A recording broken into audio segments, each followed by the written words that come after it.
Accessible does not mean easy, and that's my main takeaway from my hands-on with Saros. I was invited by PlayStation to play the first 3 hours of Saros, the next game from Housemarque, the studio behind Returnal. I'll be covering all the good and some things that gave me pause. The footage in the background is official B-roll provided by PlayStation, as capturing gameplay from the demo was not permitted. But if you want to go in completely blind, you can always listen to this video instead. If you've been following this channel for a while, you'll know I have a bit of a history with Housemarque. Returnal was my game of the year when it launched. I also wrote an entire video essay on its narrative symbolism, drawing parallels to the film Gravity. And that video was actually liked by the official Housemarque Twitter account when I posted it. The only like on that post. Well, the only like that matters. Also, thanks Warner Brothers for demonetizing the video. Please support the channel, like, sub, buy me coffee, thank you. I say all of that because my perspective on Saros comes from someone who is a big fan. Unfortunately, there aren't many of us, and even fewer who actually beat the game, and Saros means to change that. At its core, Saros is a dark sci-fi action-adventure about a man searching for answers on a world that doesn't want him to find them. You play as Arjun Devraj, a Soltari enforcer on the alien planet Carcosa, a shape-shifting world living under the shadow of a permanent corrupting eclipse. You're caught in a time loop. You die and you come back, returning to a world that has altered. Arjun is performed by Raul Coley, and he's joined by the return of Jane Perry, the voice of Celine Vassos from Returnal. Narrative designer William Shaughnessy has described the story's emotional engine as one of escalating dread. As the characters learn more about what's happening on Carcosa, the tension within the crew builds, and each person cracks under the pressure in their own way. I didn't get deep enough into the story in my 3-hour session to feel the crew unraveling, but the foundation is clearly laid out from the first minute. So, is Saros a spiritual sequel to Returnal? Yes, unmistakably. The naming conventions, the pickups, the currency, the alien creature designs with their tentacles, the frantic bullet belly combat, the Returnal DNA is baked into every corner of this game. The sound design carries that some otherworldly dread. Even the rhythm of a run feels familiar. But here's where it diverges. Housemarque has been very open about wanting Saros to be more inviting than Returnal, and you feel that from the moment the opening level loads. Returnal's first biome was oppressive, dark, claustrophobic, deliberately hostile. It crushed you before you could breathe. Saros opens somewhere completely different. The first level is bright, dense with detail, opening up to a view of a horizon with peaks and valleys in the distance. Make sure everyone's safe. Plot a route to that Soltari signal. Map data corrupted. Marking approximate location. I'm not saying Returnal's arenas were small, but they seem designed to keep you focused on pushing forward while under pressure.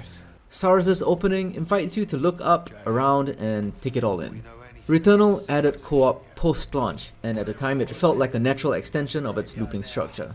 Looking at Saros' opening environments and how open they feel, I wouldn't be surprised if co-op is on the roadmap, but we'll see. In Returnal, Housemarque's implementation of the DualSense was already ahead of everyone else, and Saros feels like a natural evolution. Footsteps, damage taken, and gunfire all translate through haptic feedback, felt through triggers, thumbsticks, and handles. The adaptive triggers carry the same dual function design that Returnal had, and I hope more players finally get to experience this with Saros. A light pull on the left trigger fires your weapon's default mode. Push harder, past the trigger's resistance point, and you break into a secondary firing mode entirely. 2 functions, 1 button, communicated entirely through physical feel. It was innovative when Returnal did it, and the clearest signals that Housemarque knew exactly what they had, and they're not walking away from it. The bullet hell, or as Housemarque put it, the bullet ballet, is back. Weaving through enemy fire, the melee rush of creatures getting in your face, trying to read attack patterns and reacting. It all feels like home if you're a Returnal veteran. And Housemarque is making sure everyone can experience their brand of frantic action. Through things like keeping your weapon between runs. In Returnal, finding a gun that clicked with your playstyle could mean the difference between a flawless run or a quick death. In Saros, if you find that perfect fit, it's yours when you come back. That single change promotes players to take more risk and just have more fun. Between runs, you return to the Passage, a Carcosan temple that serves as the game's hub. where you spend collected resources to permanently upgrade your Enforcer armor. Things like armor integrity, resource gain rate, and shield duration can all be improved over time. In my session, I unlocked the full starting tree.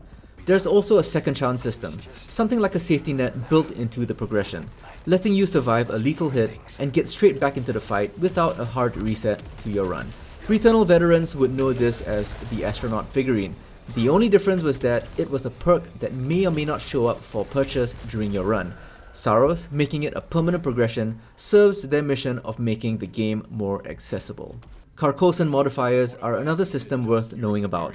They let you customize the difficulty by layering protective buffs or punishing trial conditions onto your run.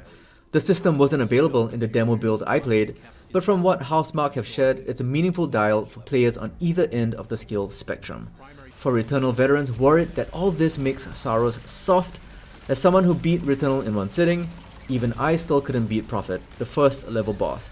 As I said up top, accessible and easy are not the same thing. On the Eclipse itself, this mechanic is essentially how the loop escalates. When you activate the Eclipse, Carcosa shifts, biome properties change, enemies begin firing corrupted projectiles that chip away at your maximum armor integrity. Between runs, the passage is where the game breathes. I got to speak with 3 of the 4 accessible NPCs in my session. The conversations are optional, but they're there to provide player agency and provide texture to the narrative. Obviously, from a demo, I couldn't tell if the writing would land, but the facial animation was something to be desired, which brings me to the things that broke the immersion for me.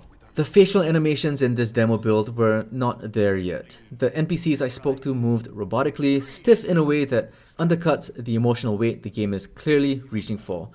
PlayStation confirmed that this is still being polished, and I'm rooting for Housemarque to maintain the high standards they set in Returnal. The 3D audio also misfired during my session. I'd enter a new encounter, hear a roar behind me, turn around to face the enemy, but they weren't there, but actually in front of me all along. So that was a bit jarring and took me out of enemy encounters. A mini-boss also got stuck on level geometry, twice in the same encounter. It was funny, but once again, it took me out of the experience. And the controls felt floatier than I expected. A slight drag and lag in response time that broke the intuitive combat I was expecting. In the settings, I found you could tweak sensitivity and dead zone settings, so this might be something you might want to consider. To be clear on all of this, PlayStation were upfront that this is a work in progress build, and Housemarque are still in the polishing phase.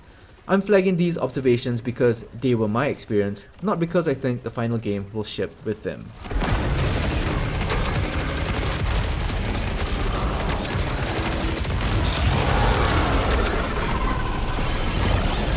Okay, so here's where I land after spending almost 3 hours with Saros.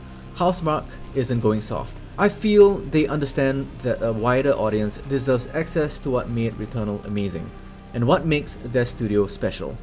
The bullet ballet is intact, the tension is intact, the mystery is intact. What's changed is the relationship between the game and the player. It's more willing to meet you where you are. I'll be covering this game when it launches on April 30th on PS5, so expect a full review. And if the story holds up the way I think it might, there's a video essay in here somewhere. If you've enjoyed the video, it truly helps if you like, subscribe, and hit the bell icon to support us here at Cutscene Collective, where we explore the stories behind your favorite games. Let us know your thoughts below, and until the next one, be good to each other.